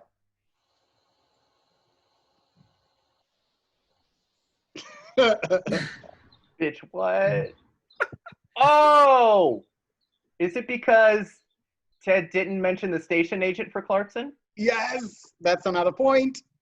No, but she won in 2002. You mentioned Far From Heaven. Right. Yes. She won again the next year. Yes. Shit, that wasn't Sheree. Fuck. But she got in for Pieces of April. Yeah. Yes. Yeah. But not for Station Agent. Yes. Fucking fuck. But she got a SAG for that. Yeah, she did. Oh my God. There's one more. You're gonna kick yourself in the butt. Why? Is it obvious? But I think you'll be like, fuck, I knew this. Jake Gyllenhaal. No, it's supporting this. Are we looking for a or a performance? Like Is it a person that we haven't mentioned? One person for one performance. Okay. And they have not been mentioned at all by anybody. No. Nobody has mentioned this person so far. Is this like the only thing that they got? No, it wasn't. It was actually, I would say, a pretty notable performance that year in terms of critics. Can we get the year? I was just gonna say this is. Phone a friend. Hold on. The year is 2010. Is that Monique? No, that was the Monique won the Oscar. Melissa Leo. 2010 was. Olivia, the Ghost writer. Wow. Yay. Yes, I remember. Yes. Oh my Well god. Wait, what? Okay, I have one last question that's open to everybody, I guess. Oh, thank God. To hit our buzzers. Yeah, it doesn't matter. Just cry at me and I'll keep track. That year, BAFTA and Oscars only matched 11 to 20 in the acting categories. Name at least 5 BAFTA-nominated performances that missed out on an Oscar nomination. That's actually not that He's raising his difficult. hand. That's not that difficult. Can I name them? Go ahead. Yeah, just yell them out. So these are performances that missed at the Oscar, right? Yes. Eddie Oh my Murphy God. for Shrek. Let me give you a point.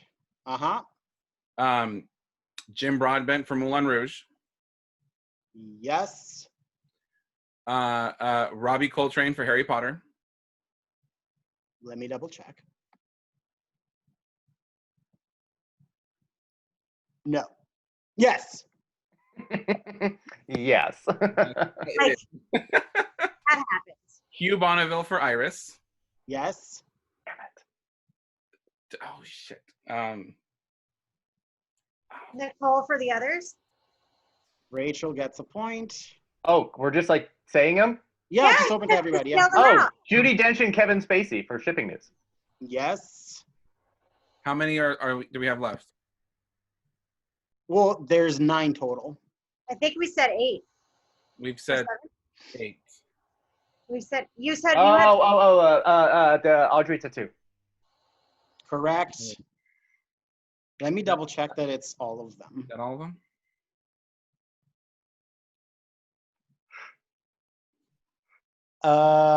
No, there's one more.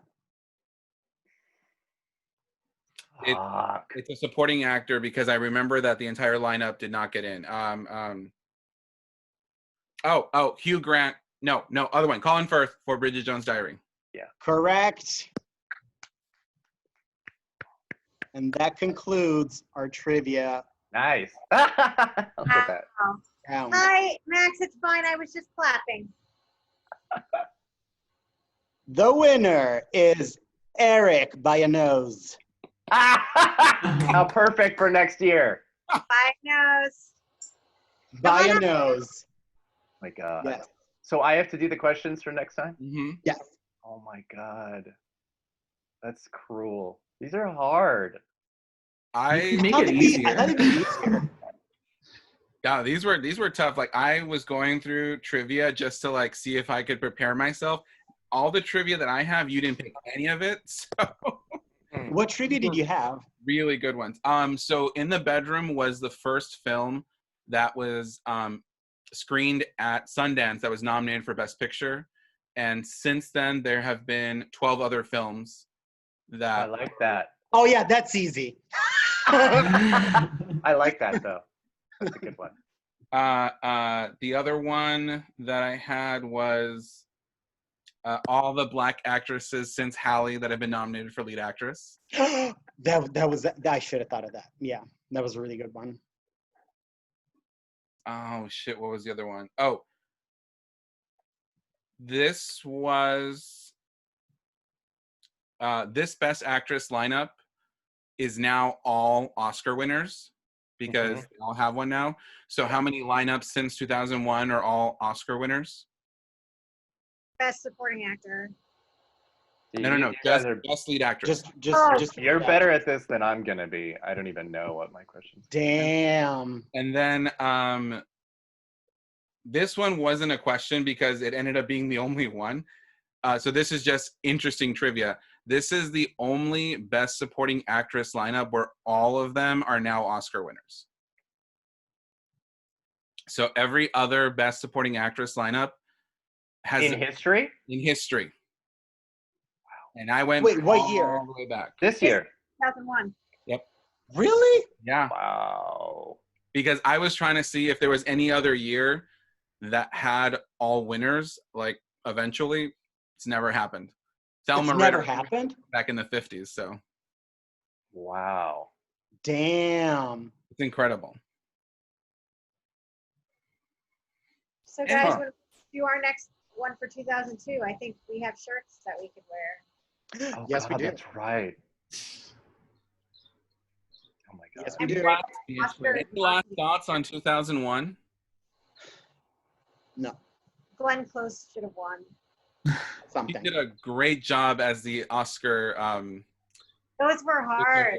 with Donald Sutherland. Yes. This was Yes. an interesting year in that Amelie was a clear popular favorite to win foreign film, but it lost to the more serious war film and was one of the years that helped propel the changes in how that category is voted on, so that there was a broader base that could vote. And now obviously everyone can vote. It's very bizarre if you look at it from like the outside that it didn't win, but then No Man's Land is a great movie. It is. So, yeah. Yeah, no, it's just weird to think like Emily gets nominations, like a bunch of different nominations, and it doesn't win for foreign film. Yeah, Yeah. but it was. Yeah. Pan's Labyrinth, kind of the same thing. Yeah. Yeah. Amelie got in for sound mixing. Like that's crazy. It's an extremely musical film, though. Yeah. It is. It's just it's very outside of the box for the sound mixers branch to nominate a foreign film that isn't like big explosions and war stuff. It's because of the music. So yeah, I shouldn't like it, but I love it. I love Amelie. Yeah, I really love it. Absolutely, no guilt whatsoever. Yeah, yeah, it's gorgeous perfect. Soundtrack. Oh, I love it. Yeah. I will say that this was one of my favorite Oscar ceremonies. I think Whoopi Goldberg is an incredible host. I do too. I want her to do the 100th because I think she has the ability to toe the line between respectfulness and just not giving a shit. So I think she would be one of the very few people that would be able to host the show and put it in the capsule of 100 years in a way that I just don't think anybody else that's hosted before really could do. And I think she'd be great.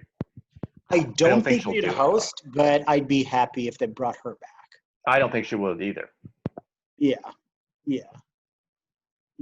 I just don't want like a flavor of the week comedian for the 100th because it's such an occasion that it should be someone who can do that, like as Erik said. I'm honestly very okay with no host, and then maybe for the 100, have like past winners take care of like a chunk of the ceremony, but like in a very sort of like minimalistic way. Mm-hmm. I was always a fan of the era before you guys of like 5 hosts, which were really just kind of to push to the next section along. Yeah. And that's kind of what the no host thing has been anyway, where you just have a sort of de facto mini hosts throughout. Mm-hmm. And I like that a lot. I don't generally need a big opening monologue, but in the case of the 100th, I think it would need a considerable monologue to put the 100 years of Oscar in real context of whatever is happening socially and politically in 6 years from now. if we're still alive. I want it on 2 nights, televised. Yeah, I wouldn't mind if they did the Emmys kind of thing and did a Saturday, Sunday. Yep. I think that would be so cool. And then a second screen experience over on E or whatever. Like as soon as the winners come off, there's like a whole second screen experience. They also need to stop being so fucking stupid and old-fashioned and utilize an online presence with YouTube Live or something, because they are so behind the game. This is, I was on a podcast earlier talking about this. In my golden era of watching the Oscars, it was watched by 1 billion people around the world. Obviously, you know, fewer shows, fewer channels. It was a bigger focus and a bigger thing. That was when there was like 3 billion people. There's 7.5 billion people now. You could utilize half of that audience if you gave a broader platform for people to watch it. Absolutely. And still do all the ads and all the everything else that they need, because ABC has the Oscars to like 2028. They've spent a shit ton of money and they're not going to recoup it, especially with the Academy Museum going so far over budget and just being, my God. Oh, that museum's never going to open.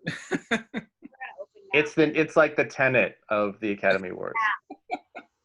Totally. I feel like now that Laura has her Oscar, she's like, I don't give a shit about the museum. I'm not Totally.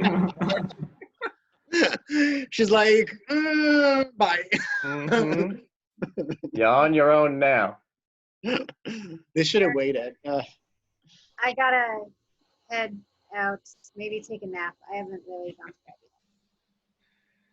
This was fun again, and I just want to thank all of you. Anything that you want to promote? I know, Erik, you have a lot of stuff happening at your site. A lot. I mean, it's Emmy season right now, so just doing a lot of just nonstop interviews. I'm interviewing, let's see, this week, Stephen Cannells from Pose, Raul Esparza from the Sondheim Birthday, which is a really fun connection for all of us, and Mira Sorvino. Yay! So For winner, Mira Sorvino. Considering a little bit of the conversation we were having earlier about people that have been Weinstein. Talk about Let's Text to Brooklyn with her, please. Yeah. Yes, best episode of Will and Grace ever, please. If you want to send me some suggestions and questions, please do. She retweeted me on that once, so I know that she likes it. Yeah. Yeah. Yeah. It's my favorite your favorite Will and Grace episode too, right? Yeah. Yeah. Yeah, that's gonna get a rewatch. Oh my God. So many lines from the entire thing, really. Anyone else have anything else to promote? Just for consideration. Everyone say Hillbilly Allergy, November 2020. And arrest the cops who killed Breonna Taylor. Yes. Arrest the cops. Disband the police. All right. Well, thanks everyone. We will see you all for 2002. One of our favorite Oscar years ever. Mm-hmm.